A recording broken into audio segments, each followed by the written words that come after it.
اہل بیت اطہار علیہ السلام کی عظمت پر درود بھیجے گا محمد و آل محمد۔ اللہم صلی علی محمد و آل محمد وعجل فرجہم۔ فاتحہ۔ بسم اللہ الرحمن الرحیم، الحمد للہ رب العالمین، الرحمن الرحیم، مالک یوم الدین، ایاک نعبد و ایاک نستعین، اهدنا الصراط المستقيم صراط الذين أنعمت عليهم غير المغضوب عليهم ولا الضالين۔ وقت کے امام کے حضور ادائے احترام کے لیے ان کے جد امجد کی شہادت کی تسلیت پیش کرنے کے لیے تمام سید الشہداء کی عزاداروں کی سلامتی کے لیے مزید توفیقات کے لیے درود بھیجیں محمد و آل محمد پر۔ اللہم صلی علی محمد و آل محمد وعجل فرجہم۔ اعوذ باللہ من الشیطان الرجیم، بسم اللہ الرحمن الرحیم،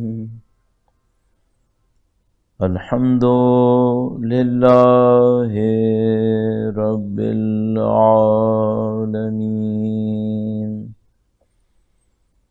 والصلاة والسلام علی سید الانبیاء والمرسلین، حبیب الہ العالمین ابی القاسم محمد، اللہم صلی علی محمد وآل محمد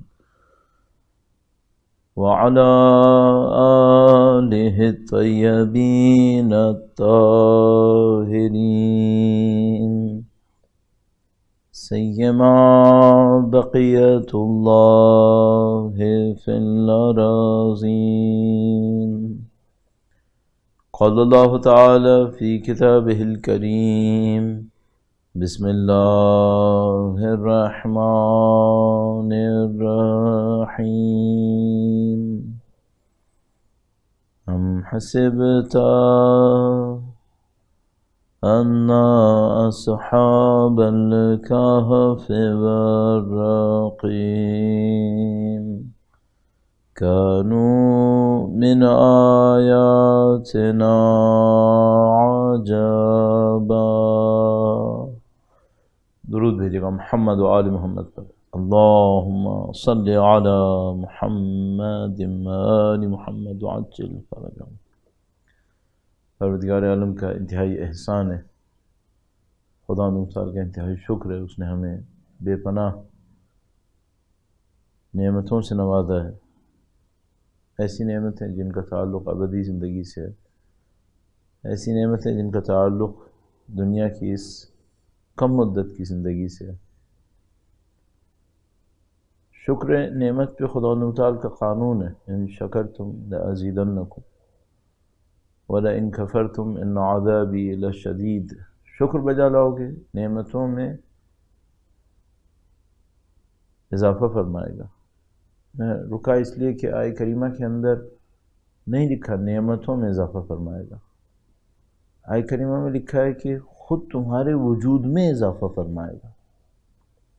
اور یہاں سے بعض مفسرین ایک بہت خوبصورت نقطہ استفادہ کرتے ہیں، وہ یہ کہ اگر انسان اللہ کی اطاعت کے راستے کے اوپر چل رہا ہو تو یہ انسان وہی انسان ہوتا ہے، اس کو کچھ جزا مل جاتی ہے، یا خود انسان تبدیل ہونے لگتا ہے، بہتر انسان بننے لگتا ہے۔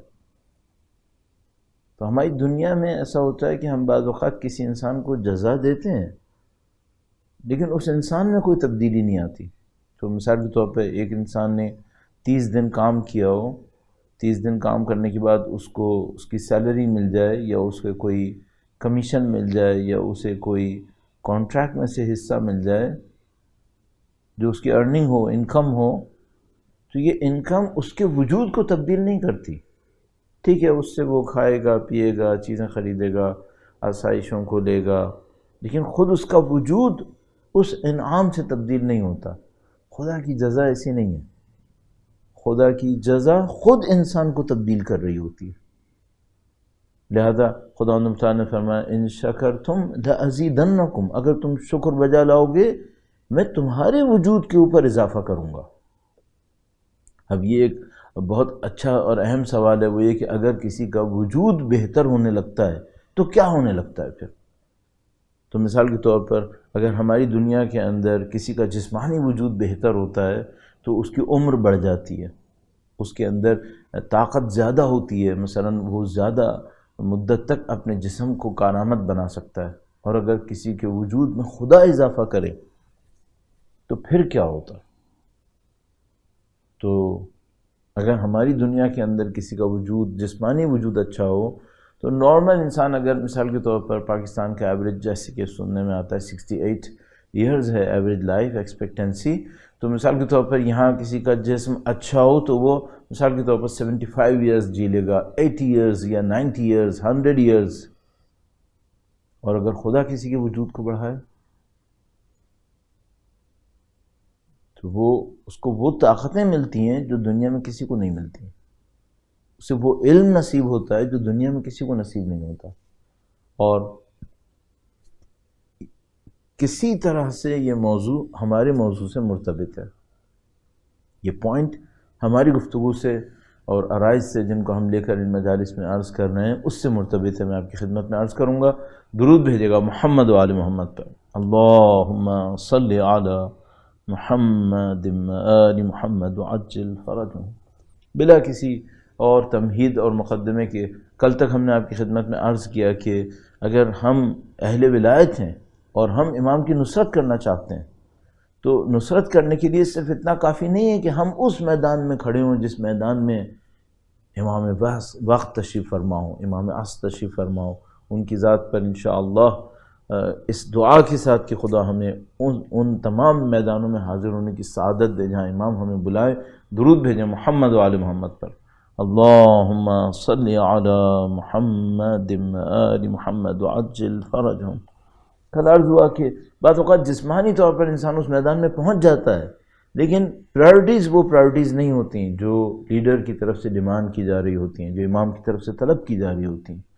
تو مثال عرض ہوئی کہ ایک آدمی ہے عصر عاشور کے اوپر کربلا میں، لیکن اس کی پرائرٹی شہادت نہیں ہے، دین کو بچانا نہیں ہے، اس کی پرائرٹیز کچھ اور ہیں. یا مثال کے طور پر کوئی شخص مدینے سے نکلا ہے، مکہ سے نکلا ہے، سید الشہداء کے ساتھ ہے، لیکن اس کی ترجیحات کچھ اور ہیں، اس کی اولویتیں کچھ اور ہیں.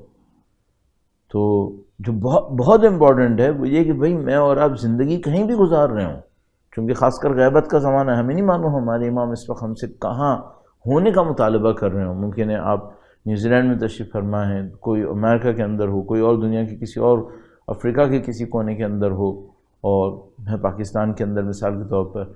ہمیں نہیں معلوم امام کی خواہش اس وقت ہمارے کہاں ہونے پر ہے، لیکن یہ تو ہمیں پتہ ہونا چاہیے کہ امام کی خواہش ہم سے کیا کام کروانے کی ہے، اور وہ ہماری ٹاپ پرائرٹی ہو، وہ ہماری ٹاپ پرائرٹی ہو. یعنی آپ جانتے ہیں اس بات کو کہ یہ قابل تصور نہیں ہے کہ ہم یہ کہیں کہ امام تو ایک کام مجھ سے چاہ رہے ہیں لیکن اگر میں فلاں کام سے فارغ ہوا نعوذ باللہ تعالیٰ تو وہ بھی کر دوں گا. یہ ممکن نہیں ہے، یہ امام کی پیروی نہیں ہے. پھر یہ تو اپنی پیروی ہے، اور اپنی پیروی کے بعد پھر نعوذ باللہ تعالیٰ امام کی پیروی ہے. آپ کو اور مجھے یہ نہیں کہنا ہے، اور ظاہر ہے کہ کوئی بھی نہیں کہے گا اس بات کو، کم از کم زبان سے نہیں کہے گا. عمل سے ممکن ہے مجھ جیسے لوگ ایسی باتیں کر رہے ہوں، ایسے کام کر رہے ہوں، لیکن زبان سے کوئی نہیں کہے گا. تو ہمیں کیا سوچنا ہے اور کیا کرنا ہے؟ ہمیں یہ سوچنا ہے کہ امام اس وقت کیا چاہتے ہیں، وہی ٹاپ پرائرٹی ہے، یہی کرنا ہے، اس کے سوا کچھ نہیں کرنا. یعنی جب تک امام اجازت نہ دیں گے کچھ اور بھی ہو سکتا ہے، یا امام حکم دیں کہ یہ کرو اور یہ بھی کرو. تو مثال کے طور پر مالی طور پر باعزت زندگی گزارنا امام کا حکم ہے؟ ہاں حکم ہے. امام پسند نہیں کرتے کہ کوئی دوسروں کے اوپر بوجھ بن کے زندگی گزارے. ہمارے پاس ایک بہت نفیس روایت موجود ہے کہ کوئی شخص حج کے موقع پر مولا کی خدمت میں حاضر ہوتا ہے مدینہ میں، کیونکہ لوگ جب کوفہ، بصرہ اور دوسرے علاقوں سے جاتے تھے امام سے ملنے کے لیے تو حج کے زمانے میں معمولاً جاتے تھے. حج میں جب وہ مکہ جاتے تھے، مدینہ جاتے تھے تو پھر امام تشریف فرما ہوتے تھے مدینہ میں، امام سے ملاقات بھی کر لیا کرتے تھے. تو ایک شخص امام سے ملنے کے لیے آتا ہے اور امام اس سے پوچھتے ہیں کہ تمہارے والد اب کیا کر رہے ہیں؟ تو اس نے بتایا کہ میرے والد جو ہیں وہ گھر پر ہیں، اور فرمایا کہ پہلے تمہارے والد فلاں کام کرتے تھے، جہاں تک مجھے یاد آ رہا ہے کپڑے بیچنے کا کام، تو کیا وہ کام کرتے ہیں؟ تو اس نے کہا کہ نہیں، اب وہ کام نہیں کرتے، اب وہ گھر پر ہوتے ہیں. تو امام نے پوچھا کہ کیا تمہارے والد کو کوئی جسمانی تکلیف ہے، بیماری ہے کیا؟ تو اس نے کہا کہ نہیں، صحیح ہے، بالکل صحیح ہے، لیکن وہ اپنا وقت عبادات میں لگا رہے ہیں. امام نے فرمایا نہیں، مناسب نہیں ہے، مناسب نہیں ہے.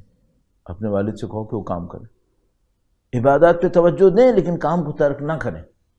جب تک طاقت توانائی ہے، لب لباب، جب تک طاقت توانائی ہے کام کریں، اپنے آپ کو پروڈکٹیو بنائیں، نہ کہ ایک اس بہانے کہ میں عبادات کر رہا ہوں، میں اپنے آپ کو دوسروں کے اوپر منحصر کر دوں، انحصار کروا دوں، ڈپینڈنٹ ہو جاؤں ان کے اوپر. تو معاشی لحاظ سے دوسروں پر ڈپینڈنٹ نہ ہونا امام چاہتے ہیں؟ ہاں بالکل امام چاہتے ہیں. اب میں ذرا سے یہاں پہ رک کر ایک بات کہہ دوں تاکہ یہ کلیئرٹی ہو جائے. کیا ہم میں سے کوئی یہ ڈیمانڈ کرے گا کہ کوئی پروفیسر یونیورسٹی کے اندر پڑھاتا اور وہ فی سبیل اللہ پڑھائے اور شام کو سبزی کی ایک ٹھیلا لگا لیا کرے؟ کیا ہم یہ سوچیں گے؟ کیا ہم یہ سوچیں گے کہ کوئی مثال کے طور پر پوسٹ اسپیشلسٹ سرجن ہو اور وہ صبح سے شام تک سرجریز فری آف کاسٹ کیا کرے اور شام کو مثال کے طور پر کارپینٹری کا کام کر کے اپنی زندگی گزار رہا ہو؟ یہ ہم سوچیں گے کیا؟ نہیں سوچیں گے. کیوں نہیں سوچیں گے؟ کیونکہ ہم یہ سوچ رہے ہیں کہ نہیں، ان کا کام بہت زیادہ اسپیشلائزیشنز ڈیمانڈ کر رہا ہوتا ہے. یہ ایکسپیکٹیشن صحیح نہیں ہے کہ وہ اتنا امپورٹنٹ کام بھی کرے اور شام میں مثال کے طور پر کارپینٹری کرے یا ویلڈنگ کرے یا مثال کے طور پر سبزی کا ٹھیلا لگائے، یا مثال کے طور پر، یہ تو خیر میں نے بہت ہی لو پروفائل کر دیا، یا مثال کے طور پر شام کو وہ کسی کمپنی کا سی ای او بن کر 4 گھنٹے مینجمنٹ کے کام کرے، اور لیکن صبح کو جو اس کی اسپیشلائزیشنز ہیں اس کو وہ فری آف کاسٹ انجام دے رہا ہو. کیا ہم یہ ایکسپیکٹ کرتے ہیں؟ کیا نہیں کرتے، اور کر بھی نہیں پائیں گے. کیوں؟ کیونکہ ہم نہیں چاہتے کہ ایک انسان کی جو اسپیشلائزیشن ہے وہ اتنی اچھی صلاحیتوں کے ساتھ وہ کہیں اور پہ خرچ ہو رہی ہوں، اور ایسے کسی کام میں جس کو اس سے کہیں کم کیلیبر کے لوگ بھی کر سکتے ہیں. یہ ہم پسند نہیں کریں گے. تو میں آپ کی خدمت میں عرض کروں گا کہ آپ اسکالرز سے بھی یہ پسند مت کیجیے گا، آپ اسکالرز کے لیے بھی یہ نہیں کہیے گا. تو جو میں نے کہا اس کا مطلب یہ نہیں ہے کہ ہم یہ سوچیں کہ ہمارے سارے اسکالرز جناب عالی وہ اپنے اسکالرک کام جو کر رہے ہوں وہ صبح سے دوپہر تک کر لیا کریں، بعد میں شام کو کسی کمپنی میں جاب کر لیا کریں، اور یہ ان کے وجود کا بہت برا استفادہ ہوگا. اچھا، یہ بھی میں عرض کرتا چلوں، اس سے سب سے زیادہ نقصان قوم کو ہوگا. یعنی بالکل ایسے ہی ہے، نعوذ باللہ تعالی، ہم نے کسی مجتہد کو دیکھا ہو کہ وہ 40 سال 50 سال اسٹڈیز کرنے کے بعد مجتہد بنے، اور مجتہد بننے کے بعد پھر وہ کسی ایسے کام میں مشغول ہو جائے جس کے لیے 5-6 سال کی ٹریننگ بھی کافی تھی. تو 40 سال کیوں لگائے تھے پھر؟ تو یہ اس بات کو ضرور ذہن میں رکھیے گا. درود بھیجے گا محمد و آل محمد پر. اللہم صلی علی محمد آل محمد وعجل فرجہم. تو اب دوبارہ موضوع کی طرف واپس آتے ہوئے، کیا امام یہ پسند کرتے ہیں کہ ہم اپنی زندگی کے سارے کاموں کو عبادت کی خاطر چھوڑ دیں؟ نہیں، امام چاہتے ہیں کہ نہیں، آپ معاشی طور پر بھی کام کریں، پروڈکٹیو رہیے، آپ اپنی اسپیشلائزیشن کے اوپر محنت کیجئے، معاشی طور پر بھی آپ کو انڈیپینڈنٹ ہونا چاہیے. عبادتوں کو کرنا ہے یا نہیں کرنا؟ بالکل کرنا ہے، بالکل کرنا ہے. اب ایک اور کوشچن ہے، کچھ عبادتیں ہوتی ہیں، روزہ، نماز، قرآن کریم، کچھ معاشی کام ہوتے ہیں جیسے میں نے عرض کی مختلف مثالیں، لیکن ان دونوں کے ساتھ بھی ایک چیز چل رہی ہوتی ہے. اسے کیا کہتے ہیں؟ اسے ہم کہتے ہیں اللہ کی بندگی. خدا ہم سے یہ چاہتا ہے کہ ہمارا کچھ وقت عبادتوں میں گزرے، نماز، روزہ، قرآن، تلاوت، دعا، راز و نیاز اللہ کے ساتھ. کچھ وقت چاہتا ہے ہمارا معاش میں گزرے، کچھ وقت وہ چاہتا ہے ہمارا تفریح میں گزرے. امام نے جو زندگی کے اسکیجول بنایا اس کے اندر، لیکن ان سب کے اندر پرائیورٹی کس بات کی ہو؟ اللہ کی بندگی. سب کے اندر پرائیورٹی اللہ کی بندگی ہو. تو کوئی بھی کام میں کسی بھی لمحے کے اندر ایک لمحے میں بھی ایسا نہ کروں جو خدا کی بندگی کے اگینسٹ جا رہا ہو. یہ خدا مجھ سے پسند نہیں کرتا. صحیح ہے. تو ایک پرائرٹی بالکل کلیئر ہو گئی. امام چاہتے ہیں، میں چاہتا ہوں. وہ کیا ہے؟ مجھے بندگی کرنی ہے. وما خلقت الجن والانس الا ليعبدون. ہم نے جن و انس کو بس اس لیے خلق کیا کہ وہ ہماری بندگی کریں. اچھا، یہ بندگی سلیوری نہیں ہے، یہ بندگی ڈیولپمنٹ کا پاتھ ہے. جو جتنا اس پاتھ کے اوپر رہے گا اتنی زیادہ ڈیولپ ہوگا. لہذا ہم خدا سے کہتے ہیں ایاک نعبد و ایاک نستعین، خدا ہم تیری بندگی کرتے ہیں اور تجھ سے مدد مانگتے ہیں کہ اہدنا الصراط المستقیم، کہ تو ہمیں اس ڈیولپمنٹ کے پاتھ پر جاری رکھ، باقی رکھ. خدایا ہمیں اس راستے سے باہر نہ ہونے دیں، کیونکہ اس میں ہمارا گھاٹا ہے. غیر المغضوب علیہم ولا الضالین، یا تھوڑا گھاٹا ہے یا بہت سخت گھاٹا ہے. تو یہ ہمارا ڈیولپمنٹ کا راستہ ہے، یہ پرائرٹی ہے. ٹھیک ہے. اب کل ہماری کیا بات ہوئی اور آج اس کو ہم نے تھوڑا سا اور ایکسپلین کیا، وہ یہ کہ بھئی آپ امام کے ساتھ میدان میں ہوں، امپورٹنٹ ہے، لیکن آپ کی پرائرٹی وہ ہوں جو امام کی پرائرٹیز ہیں. یہ بہت امپورٹنٹ ہے. تو آپ کی پرسنل پرائرٹیز کیا ہوں یہ میں نے عرض کر دیا. اب آج مجھے اس بات کو تھوڑا سا اور ایکسپینڈ کرنا ہے کہ ایک ہماری پرسنل پرائرٹی ہے اور ڈیولپمنٹ ہے، اسپریچول ڈیولپمنٹ، جو میں نے مقدمتاً بھی عرض کیا. اگر ہم شکر خدا بجا لائیں گے خدا ہمارے وجود میں اضافہ کرے گا. اور ایک حدیث قدسی ہے جو اس بات کی معراج ہے، جس کو ہم لوگ کہہ سکتے ہیں. فرمایا اے میرے بندے تو میری اطاعت کر، میں تجھے اپنا جیسا بنا دوں گا. اللہ اکبر. میں حکم کرتا ہوں چیزیں ہو جائیں، تو بھی حکم کرے گا کہ چیزیں ہو جائیں گی. اور میں حی و قیوم ہوں، مجھے موت نہیں آتی، تجھے بھی موت نہیں آئے گی. یہ پیک ہے، اینڈ ہے جس کو ہم لوگ کہتے ہیں. یہ انا للہ و انا الیہ راجعون، یہ مطلب بنے گا. ہم خدا سے ہیں اور ہم سب کو خدا کی طرف واپس جانا ہے. اور اس کا راستہ اطاعت کا راستہ ہے. اچھا، اگر کوئی اطاعت کے راستے سے واپس نہیں گیا تو کیا ہوگا؟ اگر یہاں اطاعت کے راستے کو طے کر کے خدا کی طرف واپس نہیں گئے، اس کے بعد پھر گویا ہاسپٹل میں جا کر آپریشنز ہو کر ہمیں خدا کے راستے کی طرف واپس بھیجا جائے گا. اسی کو عذاب کہتے ہیں کہ اب یہ رحمانیت اور رحمیت کے سائے میں نہیں ہوگا، اب یہ عدل اور عدالت کے سائے میں ہوگا.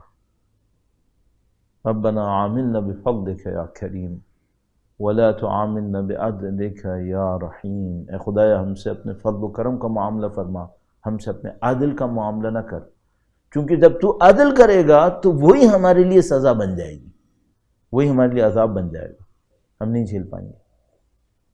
اب مجھے آپ کے سامنے سوشل پرائرٹی بھی عرض کرنی. یہ تو پرسنل پرائرٹی ہو گئی کہ آپ اور میں زندگی گزار رہے ہیں، ہدف کیا ہے؟ انا للہ و انا الیہ راجعون، اسماء حسنہ کی پیروی ہے اور یہ سب باتیں. سوشل پرائرٹی کیا؟ سوسائٹی کو کہاں پہنچانا؟ ائمہ کیوں تشریف لاتے تھے؟ قربانیاں کیوں دیتے تھے؟ ان سب کے پیچھے مقصد کیا ہے؟ اور یہ بڑا عجیب کوشچن ہے. اور اینڈ میں جا کر یہ ہونا چاہیے کہ وہ سوشل پرائرٹی، سوشل آبجیکٹو، وہی میرا پرسنل آبجیکٹو بھی ہو جائے گا. یہ میں آپ کی خدمت میں عرض کرنا چاہوں گا. ایک بار پھر درود بھیجے گا محمد و آل محمد کا. اللہم صلی علی محمد آل محمد وعجل فرجہ. اب یہاں پر ایک اور بات عرض کرتا چلوں، اور تھوڑا سا ظاہر ہے کہ باتیں تو اس لحاظ سے تھوڑی سی سخت ہو رہی ہیں. وہ یہ کہ اللہ نے ہمارے لیے دو راستے نہیں رکھے. یعنی مثلا میں اپنی زندگی میں کچھ کام کرتا ہوں سوسائٹی کے لیے، کچھ کام کرتا ہوں اپنے لیے. صحیح ہے. اللہ کی طرف سے جو جزا آتی ہے وہ دو راستوں میں نہیں آتی. اللہ کی طرف سے جو جزا آتی ہے ایک ہی وجود پر آتی ہے، ایک ہی انسان پہ آ رہی ہے. مثلا میں اگر کچھ کام معاشرے کے لیے کروں، کچھ کام اپنے لیے کروں، مجھے جو جزا ملے گی وہ ایک انسان ہونے کے ناطے ملے گی. تو اگر صبح کو میں نے نماز پڑھی، اس کی ایک جزا ہے، میری ایک ڈیولپمنٹ ہے. صبح کو میں نے نکل کر کسی غریب کا ساتھ دیا، اس پر میری ایک ڈیولپمنٹ ہے۔ یہ دو علیحدہ انسانوں کو ڈیولپمنٹ مل رہی ہے؟ نہیں، ایک انسان کو مل رہی ہے، ایک ہی انسان کو مل رہی ہے، ٹھیک ہے؟ اس کا مطلب کیا ہے؟ یہاں پہ تھوڑا سا ٹرکی پوائنٹ ہے۔ اگر کوئی شخص یہ کہنا میں نے 5 گھنٹے اللہ کے بندوں کی خدمت کی لیکن میری عبادتوں میں کوئی اثر نہیں پڑا، اس کا مطلب کیا ہے؟ وہ جو 5 گھنٹے اللہ کے بندوں کی اللہ کی خاطر خدمت کی ہے وہ صحیح نہیں ہوئی ہے۔ کیوں؟ اگر وہ صحیح ہوتی تو عبادتیں اور بہتر ہو جاتی۔ یا مثلا اگر کوئی مجھ سے کہے میں نے صبح سے شام تک اللہ کی بندگی میں عبادتیں کی لیکن اللہ کے بندوں کے لیے میرے دل میں کوئی ہمدردی نہیں ہے، اس کا مطلب کیا ہے؟ وہ عبادتیں قبول نہیں ہو رہی۔ اگر وہ عبادتیں صحیح قبول ہو رہی ہوتی ہیں تو آپ کے دل میں اللہ کے بندوں کے لیے رحم آ جانا چاہیے تھا۔ بس اگر آپ ایک آدمی کو دیکھیں کہ نعوذ باللہ تعالی خود غرضی میں مبتلا ہے، معاشرے کی کوئی پرواہ نہیں ہے، عبادتوں کا ڈھیر لگایا ہوا ہے، تو آپ سمجھ جائے گا اس کی عبادتیں جس طرح قبول ہونا چاہیے ویسی قبول نہیں ہو رہی ہیں۔ اگر ہوتی تو یہ اس طرح نہیں ہونا چاہیے تھا، اور میں اور آپ سب اسی طرح۔ تو اگر مثال کے طور پر میں روزانہ مجلسوں میں مجلسیں پڑھے چلے جا رہا ہوں لیکن میرے دل سے مادہ پرستی نہیں جا رہی، اس کا مطلب کیا ہے؟ یہ مجلسیں پڑھنا میرے اوپر بہت اچھا اثر نہیں دے رہی۔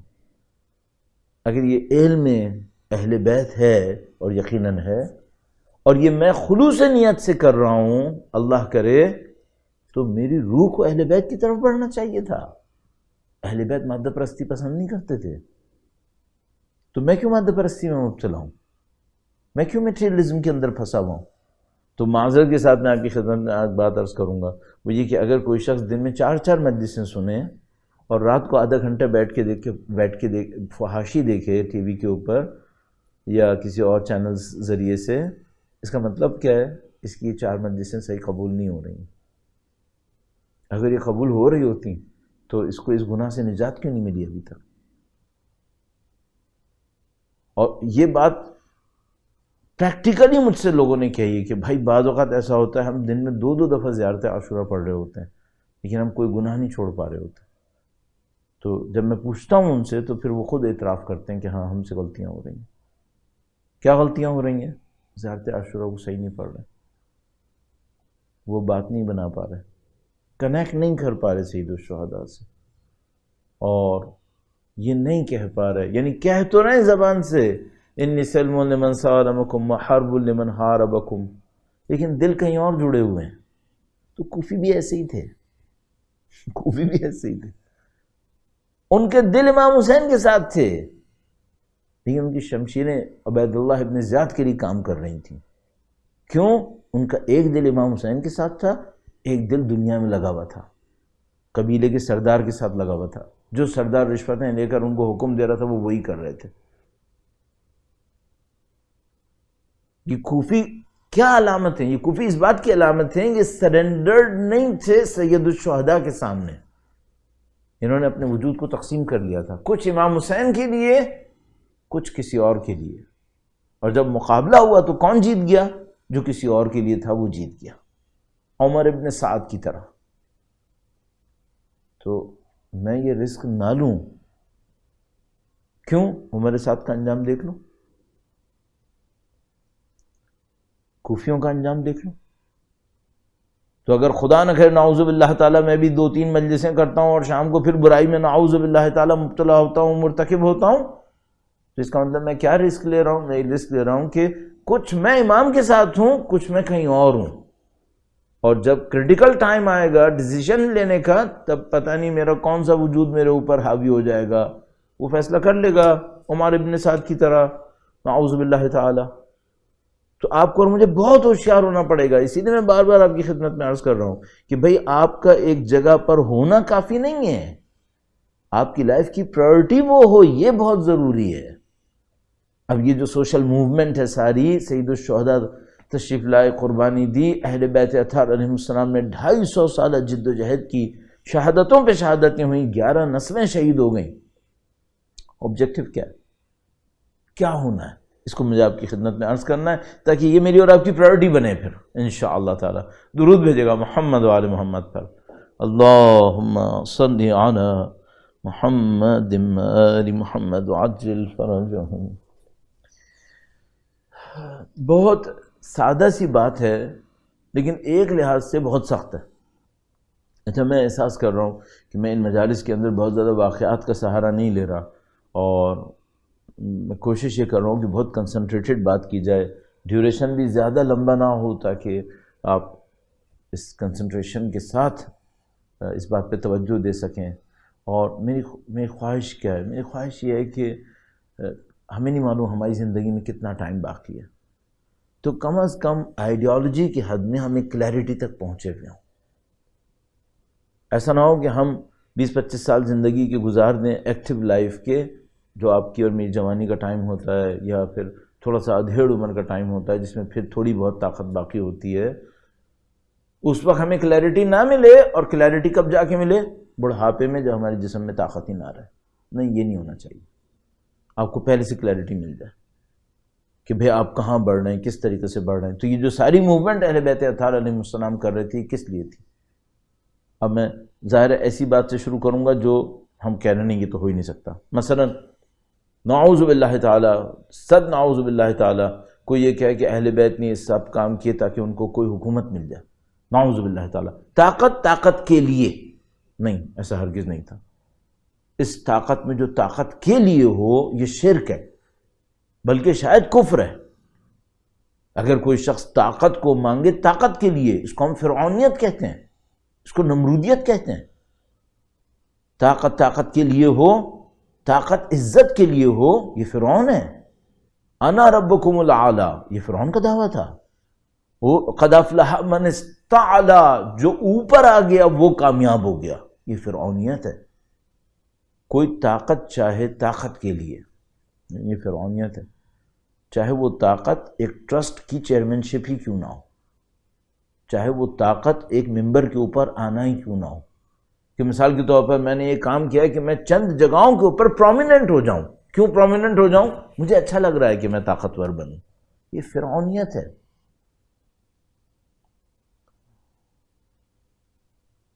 اور کیا ہدف ہو سکتا ہے؟ اور ایک اور پست ہدف جو معمولاً انسانوں کے ہدف ہو جاتے ہیں، وہ کیا؟ دولت کے لیے۔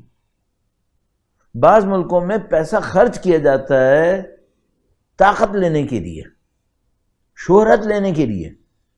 بعض ملکوں میں، اور زیادہ تر ملکوں میں، طاقت حاصل کی جاتی ہے دولت کمانے کے لیے، دولت کمانے کے لیے۔ تو مثال کے طور پر میں اس کو ایک جنرل رول کے طور پہ کہہ رہا ہوں، تو مثلا کہتے ہیں یو کے میں انسان پیسہ خرچ کرتا ہے تاکہ وہ پرومیننس حاصل کرے، اور امریکہ میں پرومیننس حاصل کرتا ہے تاکہ پیسہ کمائے۔ پھر پاکستان کو آپ کس کیٹیگری میں ڈالیں گے؟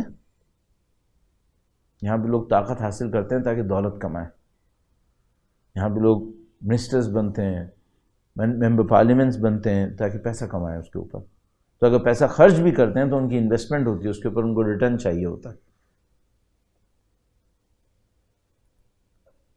تو اگر کوئی کسی کام کو کرے صرف اس کام کے لیے کہ مجھے پیسہ کمانا ہے، اس کو ہم کیا کہتے ہیں؟ اس کو ہم کہتے ہیں قارونیت۔ قارون کون تھا؟ قارون وہ تھا جو کہتا تھا کہ یہ جو کچھ کمایا یہ میں نے اپنی طاقت سے کمایا، دولت چاہیے تھی اسے، دولت کے لیے سب کچھ کر رہا تھا، اسے قارونیت کہتے ہیں۔ بس طاقت کی خاطر طاقت حاصل کی جائے فرعونیت ہے، دولت کے لیے طاقت حاصل کی جائے، جد و جہد کی جائے صرف دولت کے لیے، قارونیت ہے۔ سید الشہداء اور ان کے والد گرامی دونوں سے منسوب یہ قول ہے کہ فرمایا خدا تو جانتا ہے نہ ہم نے طاقت کے لیے جنگ کی ہے اور نہ دولت کے لیے کی، ہم نے ان کے لیے جنگ نہیں کی۔ تو کیوں جنگ کی؟ یہ جد و جہد جو 250 سال سے زیادہ پر محیط ہے، اس کا ہدف کیا ہے؟ فرمایا ہم یہ چاہتے ہیں تیرے بندوں کو، مظلوم بندوں کو امن ملے، امان ملے، تیرے شہروں میں اصلاح نظر آئے، تیرے دین کی نشانیاں بلند ہو جائیں۔ خدا ہم یہ چاہتے ہیں، لِنُرِيَ الْمَعَالِمَ مِن دِينِكَ، وَيَعْمَنَ الْمَظْلُومُونَ مِنْ عِبَادِكَ وَنُظْهِرَ الْإِصْلَاحَ فِي بِلَادِكَ. ہم یہ چاہتے ہیں اگر یہ سب ہو جائے تو کیا حاصل ہوتا ہے؟ اگر یہ سب ہو جائے تو معاشرے میں عدل حاصل ہوگا، معاشرے کے اندر انصاف حاصل ہوگا. تو ہمیں ایک بات سمجھ میں آ گئی، یملأ الارض قسطا وعدلا کما ملئت ظلما وجورا، وہ زمین کو عدل و انصاف سے بھر دیں گے جیسا کہ وہ ظلم و جور سے بھری ہوگی. تو اہل بیت نے جتنی بھی جد و جہد کی وہ کس لیے کی؟ فرعونوں کا مقابلہ کیا، فرعون جیسوں کا مقابلہ کیا، قارون جیسوں کا مقابلہ کیا، سب کا مقابلہ کیا. کیوں؟ تاکہ مظلوم بندے فرعونیت کا شکار نہ ہوں، مظلوم بندے قارونیت کا شکار نہ ہو. ممکن ہے ایک بات، فقط ایک جملہ روک کر، آپ ممکن ہے مجھ سے کہ مولانا آج کے زمانے میں قارونیت ختم ہو گئی ہے، آج کے زمانے میں فرعونیت ختم ہو گئی ہے، تو میں کہوں گا یہ توہم میرے لیے قابل قبول نہیں ہے. جب تک میرے پاس یہ اسٹیٹسٹکس ہیں کہ دنیا کے 1% 99% سے زیادہ دولت مند ہیں، اس کا مطلب ہے قارونیت چل رہی ہے. جب تک میرے پاس یہ اسٹیٹسٹکس ہیں کہ دنیا کے اندر حکمران طبقات موجود ہیں جو اپنی مرضی سے حکومتیں بناتے ہیں اور گراتے ہیں، اس کا مطلب کیا ہے؟ اس کا مطلب ہے فرعونیت چل رہی ہے. اور اگر یہ فرعونیت اور قانونیت نہ ہوتی تو پھر تو عدل قائم تھا. تو وہ جو حجت خدا تشریف لائیں گے، یملأ الارض قسطا وعدلا کما ملئت ظلما وجورا، وہ کیا ہوگا پھر؟ یہ ظلم جور ہے، یہ قارونیت فرعونیت ہے. اہل بیت اس سے لڑ رہے تھے. اچھا، اگر لڑ لیں گے اور پورے میں عدل ہو جائے گا، اس کے بعد کیا ہوگا؟ انسانوں کے سامنے اللہ کا دین آشکار ہو جائے گا، انسان اللہ کی بندگی کے اندر پورے سکون سے بڑھ سکیں گے، ان کے راستے ہموار ہو جائیں گے. ہر انسان کو یہ پتا ہوگا کہ مجھے حضرت سلمان فارسی کی طرح آگے بڑھنا ہے، رکاوٹیں ختم ہو جائیں گی. اب اگر کوئی نہ بڑھ سکے تو وہ شقی ہوگا. اس وقت مشکل کیا ہے؟ اس وقت مشکل یہ ہے کہ اگر ایک انسان دین کے راستے پہ چلنا چاہتا ہے پورے خلوص سے، پوری سچائی سے، آسان ہے یا مشکل ہے؟ بہت مشکل ہے. فٹ ہے سوسائٹی میں یا مس فٹ ہے؟ ایبسولوٹلی مس فٹ ہے. ہمارے پاس روایت موجود ہے کہ آخری وقت کے اندر ایک لقمہ حلال کمانا ہتھیلی کے اوپر آگ لے کر کھڑے ہونے سے زیادہ مشکل ہوگا. ایک انسان اپنی ہتھیلی کے اوپر آگ کا ایک ٹکڑا رکھ لے، انگارہ رکھ لے، اور ایک صبح سے شام تک ایک جگہ پہ کھڑا رہے اور وہ انگارہ آہستہ آہستہ اس کی کھال گوشت کو جلائے، لکڑی کو، ہڈی کو جلائے، یہ آسان ہوگا اور حلال کمانا مشکل ہوگا. آج کے زمانے میں مشکل ہے. امام تشریف لے آئیں گے، عدل ہوگا، لوگوں کے لیے سب کام آسان ہوں گے. اس کے بعد کیا ہوگا؟ یہ انسان خدا کی طرف چل رہے ہوں گے. انا للہ و انا الیہ راجعون اسی دنیا کے اندر محقق ہو رہا ہوگا. جو کمالات انسانیہ انسان کے نصیب میں آنے چاہیے وہ کمالات ان کو مل رہے ہوں گے. میں ایک سوال جواب آپ کی خدمت میں عرض کرتا ہوں. میں بہت تھکایا آپ کو، اس سے تھوڑا سا ریلیکس کرنے کے لیے درود بھیجے گا محمد و آل محمد پر. اللہم صل علی محمد آل محمد وعجل فرجہم. کئی برس پہلے مجھے یاد آتا ہے، ایک دفعہ میں کہیں مجلس پڑھنے کے لیے انتظار کر رہا تھا، تو وہاں پر ایک صاحب نے مجھ سے سوال کیا اور انہوں نے مجھ سے کہا کہ مولانا یہ جو حضرت عیسیٰ علیہ السلام دین لے کر آئے وہ نسخ ہو گیا. جب ہمارے نبی شریعت لے کر آئے تو وہ نسخ ہو گیا. میں نے کہا نسخ ہو گیا. تو انہوں نے کہا اس کا مطلب ہے وہ دین کامل نہیں تھا. میں نے کہا کامل نہیں تھا. تو یہ جو دین ہے یہ کامل ہے؟ میں نے کہا بالکل، الیوم اکملت لکم دینکم. تو انہوں نے کہا کہ مولانا ہمارے ہاں بھی سچائی صحیح ہے، وہاں بھی سچائی صحیح ہے. ہمارے ہاں بھی دھوکہ دینا غلط ہے، ان کے ہاں بھی دھوکہ دینا غلط ہے. ٹھیک ہے، اگر کوئی سمجھ رہا ہے نا عیسائیت میں شراب پینا جائز ہے، نعوذ باللہ تعالی، آپ ان کے پریسٹ سے پوچھ کے دیکھ لیجیے گا، وہ آپ کو بتائیں گے کہ ایک قطرہ پینا بھی حرام ہے. اگر آپ کے ذہن میں یہ ہے نعوذ باللہ تعالی کہ عیسائیت میں خاندان سے بڑھ کر تعلقات کرنا جائز ہیں، 100% بہتان ہے عیسائیت کے اوپر، دین مسیح کے اوپر بہتان ہے، یہ قطعاً جائز نہیں ہے، دیکھنا بھی جائز نہیں ہے۔ اب کوئی یہ کہے کہ بھائی وہاں پہ یہ سب کیوں ہو رہا ہے، بالکل اسی طرح ہو رہا ہے جیسے مسلمان کے اوپر نماز فجر واجب ہے، کتنے لوگ پڑھ رہے ہیں، تو سب نفس پرستی کے اندر چل رہے ہیں، وہ بھی نفس پرستی کے اندر چل رہے ہیں۔ تو کسی نے مجھ سے کہا مولانا سب کچھ تو ایک ہی جیسا ہے، تو پھر وہ ناقص کہاں سے ہوئے، وہ کامل کیوں نہیں ہوئے، فرق کہاں پر ہے؟ تو میں نے ان سے ایک بات پوچھی، میں نے کہا دیکھیے بھائی مجھے آپ یہ بتا دیجئے کہ ان کے دین میں جو سب سے بڑی مثالی شخصیت ہے وہ کون ہے، آئیڈیل سب سے بڑی مثالی شخصیت پیش کر دیں، ایک شخصیت۔ تو انہوں نے کہا حضرت عیسیٰ علیہ السلام۔ ٹھیک ہے، تو میں نے کہا ہمارے دین میں سب سے بڑی مثالی شخصیت کون ہے؟ انہوں نے کہا اللہ کے نبی، بلا شک و شبہ۔ کہ بالکل صحیح۔ اب میں نے ان سے یہ کہا کہ پھر ایک کام کرتے ہیں، اب آپ دنیا کے سارے مردوں کو حضرت عیسیٰ علیہ السلام بنا دیجئے، دنیا کی ساری خواتین کو حضرت مریم سلام اللہ علیہ بنا دیجئے، اور یہاں دنیا کے سارے مردوں کو مثلا نبی خدا کی طرح سوچئے، مولا امیر المومنین کی طرح سوچئے سلام اللہ علیہما، اور بیوی کی طرح سوچئے۔ ٹھیک ہے، کوئی فرق سمجھ میں آ رہا ہے؟ تو وہ خود ہنسنے لگے، کہنے لگے ہاں اگر ہم نے ساری دنیا کو حضرت عیسیٰ کی طرح سوچ دیا تو 2 نسل میں پوری دنیا ختم ہو جائے گی۔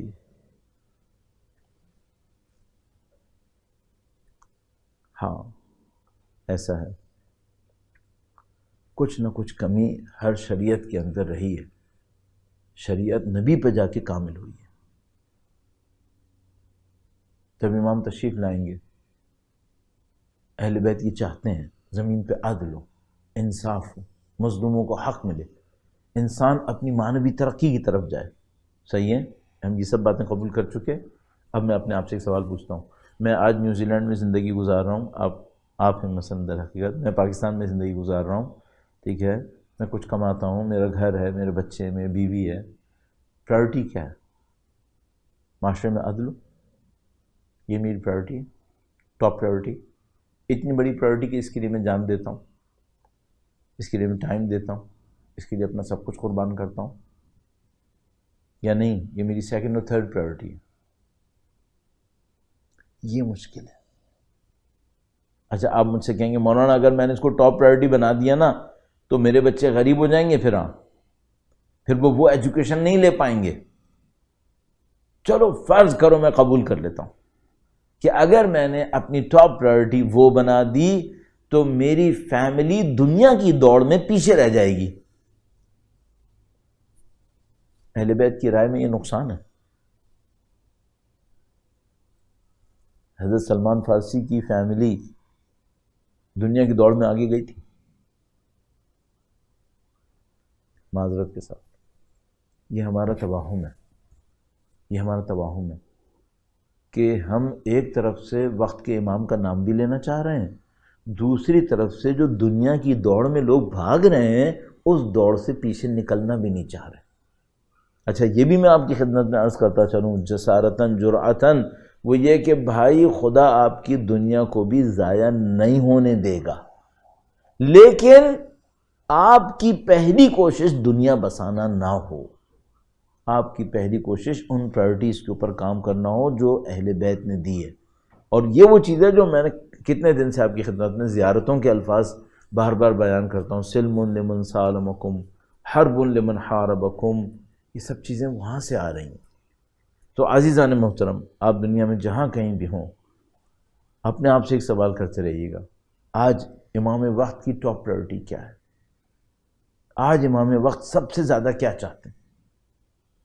اس کو آپ اپنی لائف کے اندر سب سے پہلے رکھ لیجئے، تو اس کے بعد پھر فیصلے کرنا شروع کریں باقی چیزوں کے لیے۔ اور اگر کوئی یہ کہے مولانا اب تک تو ایسا نہیں کیا تھا، اب ایک دن میں کیسے کر لیں گے؟ چلیے ایک دن میں نہ کریں، آہستہ آہستہ کریں، تھوڑا تھوڑا سا کریں۔ تو ہمارے ایک دوست نے بڑا عجیب ایک جملہ مجھ سے کہا، میں واقعاً جب انہوں نے کہا تو نہیں سمجھ پایا تھا، لیکن بعد میں نے غور کیا تو مجھے بہت عجیب لگا۔ انہوں نے کہا کہ مولانا جب اللہ نے مجھے پیسہ دینا شروع کیا تو میرے دل میں خواہش تھی کہ میرا پیسہ نظر آئے، میں لوگوں کو بتاؤں کہ میرے پاس پیسہ ہے، تو میں نے دکھاوے کے لیے لوگوں کو دینا شروع کیا. اللہ کی خاطر نہیں دے رہا تھا، میں نے دکھاوے کے لیے دیا تھا. یہ انہوں نے عجیب بات کہی، کہنے لگے کہ مولانا کچھ عرصے کے بعد مجھے خدا کے سامنے بہت شرم آئی. ایک دن اچانک میرے ذہن میں ایک بات آئی کہ دیکھو میں واقعاً اللہ کے لیے نہیں دے رہا ہوں، دکھاوے کے لیے دے رہا ہوں، ٹھیک ہے، اس کے باوجود اللہ نے میری دنیا کم نہیں کی ہے، جبکہ میں اللہ کی خاطر نہیں دے رہا ہوں. مجھے پتہ ہے دکھاوا ہے، اس میں نمائش ہے، لیکن اللہ نے پھر بھی میری دنیا کم نہیں کی. تو میں اتنا پست کیوں بنوں؟ میں کیوں اللہ کی خاطر نہ کروں؟ اور ماشاءاللہ انہوں نے اپنی زندگی کے اندر اس خلوص کو اختیار کرنے کی کوشش کی. عزیزان محترم، ہم اور آپ بھی ایسے ہیں. شاید ہماری زندگی ان پرائرٹیز پہ نہ گزری ہو جن پہ اہل بیت گزارنا چاہتے تھے، لیکن ہم کہیں پر بھی ہوں کریکشن میں دیر کیوں لگائیں؟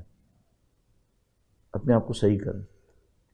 کیسے صحیح کریں گے اس کے اوپر کل میں عرض کرنے کی کوشش کروں گا. آپ یقیناً بہت لوگوں سے بہت ساری چیزیں سنے ہوئے ہیں، بہت ساری باتیں آپ کے ذہن میں ہیں، لیکن میں کوشش کروں گا کہ اس کو کچھ اسٹیپس بنانے کی کوشش کریں کہ ہم اس کام کو کیسے کر سکتے ہیں. ظاہر ہے کہ میری بھی اتنی طاقت نہیں ہے کہ میں اس کی بہت زیادہ ایکسپرٹیز کے ساتھ اس کو بول سکوں، لیکن جتنا بھی مجھے آتا ہے، سمجھ میں آتا ہے، وہ میں آپ کی خدمت میں عرض کروں گا.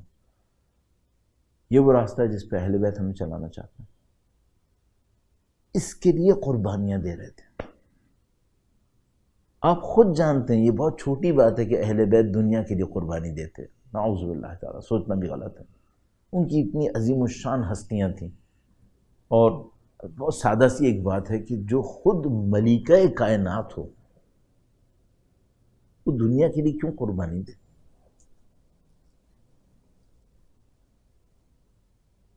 جس کے لیے جنت اور جنت کی نعمتوں تک پہنچنا ہمارے لیے ہاتھ بڑھانے کی طاقت کے لیے بھی اس کے لیے ضرورت نہیں ہے، ان کی ضرورت نہیں تھی.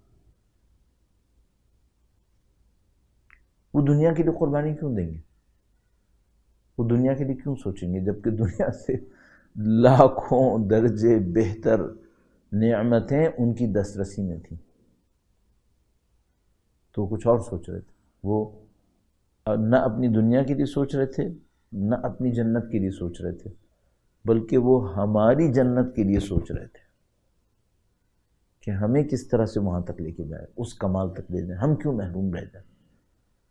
آپ ممکن ہے کہیں گے بھئی یہ کیسے ہو سکتا ہے؟ یہ بالکل ایسے ہو سکتا ہے جیسے ایک باپ صرف اپنی صحت نہیں چاہتا، اپنی اولاد کی صحت بھی چاہتا ہے. تو مثال کے طور پر اگر اپنے بچے کو بیمار دیکھے تو باپ صحت کی دعا کرتا ہے یا نہیں کرتا؟ تو اس سے کوئی پوچھے تم تو مریض نہیں ہو، تو وہ کہتا ہے میں مریض نہیں ہوں، لیکن میرا بیٹا تو مریض ہے، بچہ تو مریض ہے. اس کی بیماری میرے دل پر اتنی بھاری ہے جتنی میری بیماری میرے دل کے اوپر بھاری ہے، بلکہ شاید زیادہ. یہ وہ تڑپ ہے جو اہل بیت اطہار علیہ السلام کی قلوب مقدسہ کے اندر ہے کہ یہ ہدایت کیوں نہیں پاتے، یہ اللہ کی بندگی کی طرف کیوں نہیں جاتے. اور اس تڑپ کے ساتھ سید الشہداء عاشور کے دن خطبات ارشاد فرما رہے تھے.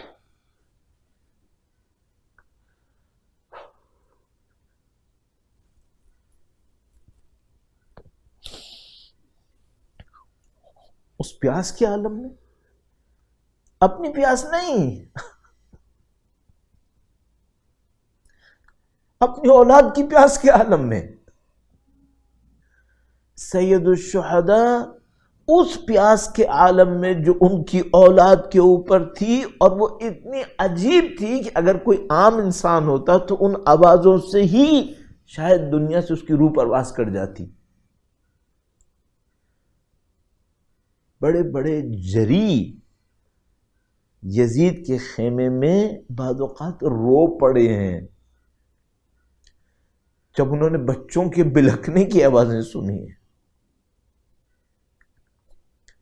اس پیاس کے عالم میں اس وقت جب سید الشہداء کا اپنا خاندان دشمنوں کے حصار میں پھنسا ہوا تھا، ناقابل تصور ہے کہ انسان کچھ اور سوچے۔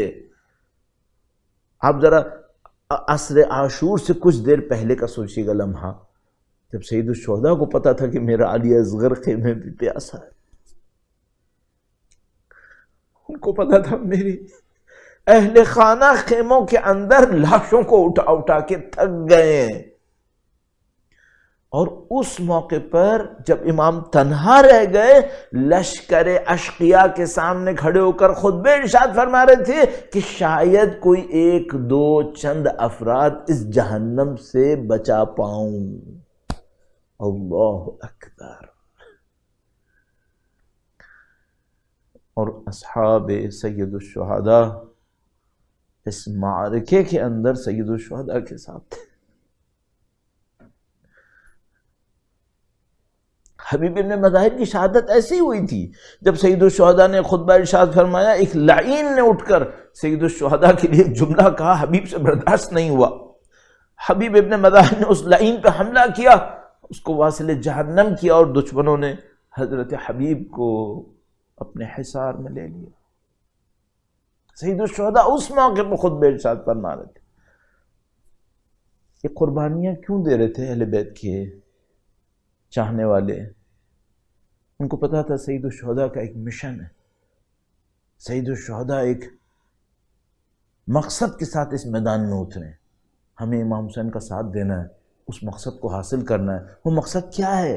قیامت تک کے لیے کروڑوں انسان حسین کے اس واقعے کو دیکھ کر، سن کر، پڑھ کر ہدایت پر آئیں گے۔ ان قیامت تک کے انسانوں کے لیے یہ انتہائی پاکیزہ انسان اپنا لہو دے رہے تھے۔ اگر میں ایک جملے میں عرض کروں، یہ میرے اور آپ کی ہدایت کے لیے خون بہا ہے۔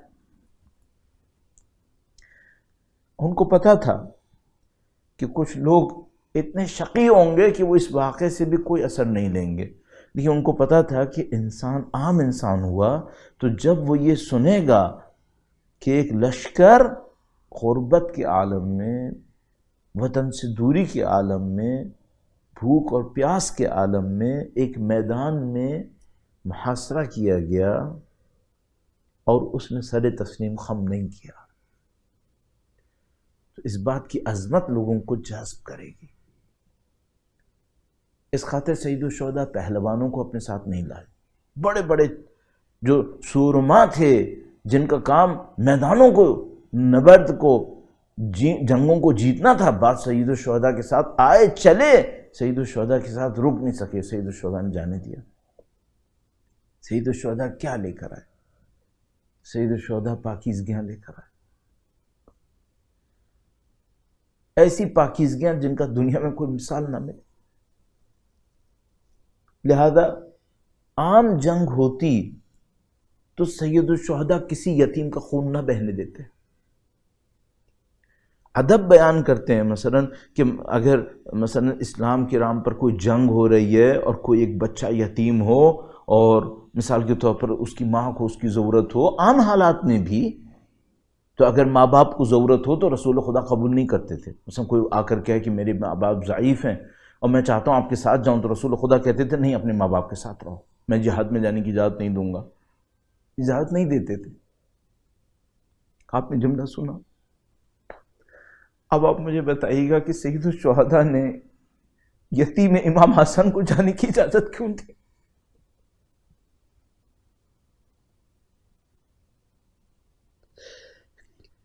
اسلام میں تو اگر ماں باپ منتظر ہوں، ضعیف ہوں، ان کو ضرورت ہو تو اجازت نہیں ہے، اجازت نہیں دی جا سکتی۔ تو امام حسن کی کتنی نشانیاں رہ گئی تھیں؟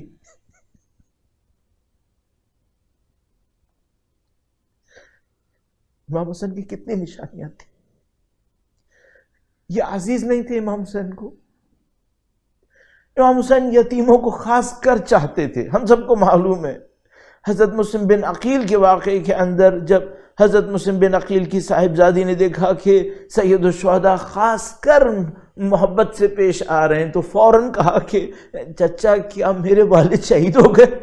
کیا میں یتیمہ ہو گئی؟ آپ اتنی محبت دکھا رہے ہیں جو آپ یتیموں کو دکھاتے ہیں۔ یتیموں کے لیے سید الشہداء کا ایک خاص جذبہ تھا، اور وہ یتیم امام حسن کا یتیم ہو جس کو دیکھ کر سید الشہداء کو اپنے بھائی کی یاد آتی تھی۔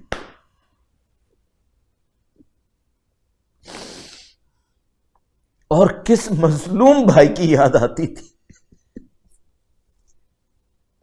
جس کے جگر کے ٹکڑے ہوئے، جس کی لاش کے اوپر تیروں کی بارش ہوئی۔ سید الشہداء گویا قاسم کو دیکھ کر اپنے دل میں ٹھنڈک کا احساس کرتے تھے کہ میرا بھائی نہیں ہے لیکن میرے بھائی کی نشانی موجود ہے، اور آج بھائی کی نشانی آئی ہے اپنی موت کا پروانہ لینے کے لیے۔ سید الشہداء کیسے اجازت دیتے؟ بڑا سخت مرحلہ تھا۔ سید الشہداء نے گویا اصرار کے بعد اجازت دی، اور جب قاسم جانے لگے تو سید الشہداء، جنگ میں دستور تھا، میں چند منٹ سے اب کی لوں گا، جنگ میں دستور تھا کہ سید الشہداء جب کسی مجاہد کو اجازت دیتے تھے تو اس سے کہتے تھے کہ جاؤ تیار ہو کر آؤ۔ لیکن عزیزو، شاید پورے عاشور کے دن واحد مجاہد جس کو سید الشہداء نے کہا کہ میں خود تیار کروں گا، وہ قاسم ہے سلام اللہ علیہ۔ کہا میں قاسم کو خود تیار کروں گا۔ مجھے نہیں معلوم کیا بیتی ہوگی امام حسین کے قلب مقدس کے اوپر۔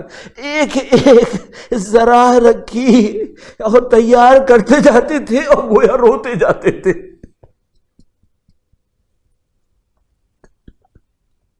امام کا صابر دل رو رہا تھا، امام کا قلب رعوف رو رہا تھا کہ میرے حسن کی نشانی جانے والی ہے۔ بس عجیب لمحہ آیا، سید الشہداء نے دیکھا کہ سر پہ رکھنے کے لیے کوئی خود نہیں ہے جو سر کو محفوظ کرے، تو کہا کہ ٹھیک ہے میں امامہ رکھوں گا۔ ایک امامہ رکھا سید الشہداء نے، حضرت قاسم کے سر کے اوپر امامہ باندھ دیا۔ امامہ باندھنے کے بعد آپ نے شاید دیکھا ہو عربوں کے اندر امامے کے ٹکڑوں کو جو نیچے آ رہے ہوتے ہیں دونوں سرے، اگر ان کو کندھوں کے اوپر دوبارہ پھیر کے ڈال دیتے ہیں تو اس کو تحت الحنک کہتے ہیں، اس کو تحت الحنک کہتے ہیں۔ سید الشہداء نے قاسم کے لیے تحت الحنک کیا۔ عزیز تو بس ایک جملہ عرض کروں گا، عجیب ہے عربوں کے اندر رسم تھی کہ جب دولہا تیار ہوتا تھا تو تحت الحنک کرتا تھا۔ جب کسی خاص کام کے لیے تیاری ہوتی تھی تو تحت الحنک ہوتا تھا۔ تو اب گویا سید الشہداء قاسم سے کہہ رہے تھے قاسم تمہاری عمر تو نہیں ہے اس کام کے لیے، لیکن میں تمہیں ایسے تیار کر رہا ہوں۔ عزیزو ایک عجیب جملہ ہے، علامہ ذیشان جوادی صاحب اللہ مقامہ شریف اس موقع کے اوپر ارشاد فرماتے تھے، فرمایا کہ جب سید الشہداء نے حضرت قاسم کو تیار کر لیا تو ایک موقع پر گویا قاسم کے سراپا کو دیکھا، گویا قاسم کا انداز دیکھا۔ عزیزوں میں ذرا سا رک کر شب عاشور کا واقعہ بھی آپ کی خدمت میں عرض کروں۔ جب قاسم نے سنا کہ سید الشہداء ایک ایک شہید کا بتا رہے ہیں، تم یہاں گرو گے، تم یہاں گرو گے، تمہارا مقام، تمہاری منزلت یہ ہوگی، ایک موقع پہ حضرت قاسم نے دیکھا کہ سب کو بتا رہے ہیں اور میرا نام نہیں لیا جا رہا، تو ایک موقع پہ پریشان ہوئے اور کہا کہ چچا جان آپ نے سب کا بتا دیا، کون کیسے شہید ہوگا، میں شہید ہوں گا یا نہیں ہوں گا؟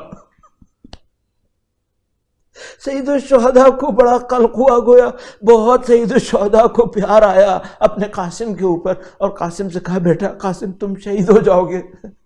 اور پھر شاید قاسم کا نہیں معلوم دل رکھنے کے لیے یا کیا، کہا کہ قاسم تم بھی شہید ہو جاؤ گے بلکہ شیرخوار علی اصغر بھی شہید ہو جائے گا۔ اب جو قاسم نے سنا کہ علی اصغر شہید ہو جائیں گے تو اپنا بھول گئے اور چچا سے کہا چچا کیا دشمن ہمارے خیمے تک بھی آئیں گے؟ گویا قاسم شہادت بھول گئے اور بنی ہاشم کی غیرت سامنے آ گئی کہ کیا ہو گیا، یہ دشمن ہمارے خیموں تک آئیں گے، پھر کوئی نہیں بچے گا، اس کا مطلب ہے سب جا چکے ہوں گے، اور بیویاں کیا کریں گی، میری پھپھی کیا کریں گی، میری ماں۔ اللہ اکبر. گویا سید الشہداء نے قاسم کے لیے دیکھا کہ شاید یہ بہت بڑا مرحلہ ہے، اور عزیزو واقعاً اگر یہ مرحلہ کچھ کم ہوتا تو امام زین العابدین کے ساتھ کوئی اور بھی ہوتا. یہ مرحلہ بہت بڑا مرحلہ تھا. کہا قاسم میں اصغر کو لے کر خود میدان جنگ میں جاؤں گا. گویا بس عزیزو ایک جملہ عرض کر دوں، شام غریبہ نہیں بتائی امام حسین نے قاسم کو. قاسم کو تیار کیا، حضرت قاسم کو تیار کیا. بس جب سامنے رکھا اور آخری لمحہ آیا تو نزدیک کیا، اور علامہ ذیشان جوادی بیان کرتے ہیں، کہتے ہیں گریبان چاک کر دیا، گریبان پھاڑ دیا. تو قاسم نے پوچھا کہ امو آپ نے میرا گریبان کیوں پھاڑا؟ کہا قاسم میں چاک گریبان یتیمی کی علامت ہے، شاید کسی کو رحم آئے. میرے حسن کا یتیم چاک.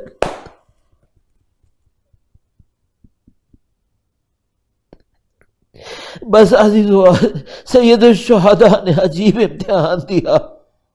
قاسم روانہ ہوئے. ایک دشمن کہتا ہے ایسا چاند سا چہرہ باہر آیا خیموں سے.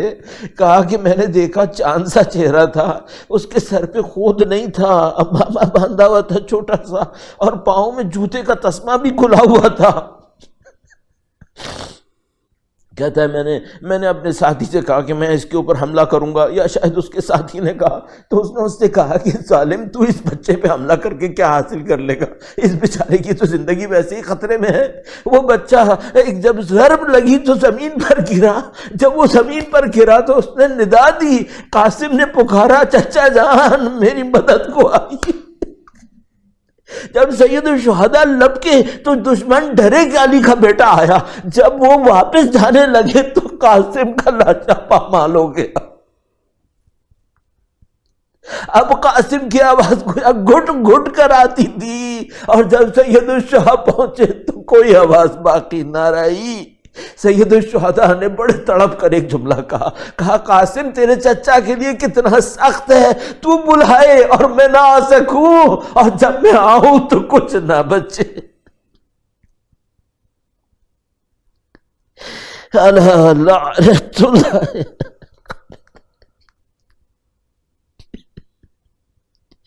اللہ لعنت اللہ علی القوم الظالمین وَسَيَعْلَمُ الَّذِينَ ظَلَمُوا أَيَّا مُنْقَلَبٍ يَنْقَلِبُونَ. خدایا بے حق نبی اولاد نبی، بے حق ان کی قربانیوں کے خدایا، مولا علی مولا حضرت قاسم کی قربانی کا واسطہ سید الشہداء کے وارث وقت کے امام کے ظہور مبارک میں تعجیل فرما. ہمیں ان کی نصرت کی سعادت اور اس راہ میں شہادت نصیب فرما. ربنا آتنا فی الدنیا حسنہ وفی الآخرة حسنہ وقنا عذاب النار بجاہ نبیک وعترته الأطہار. اللہم صلی علی محمد و آل محمد.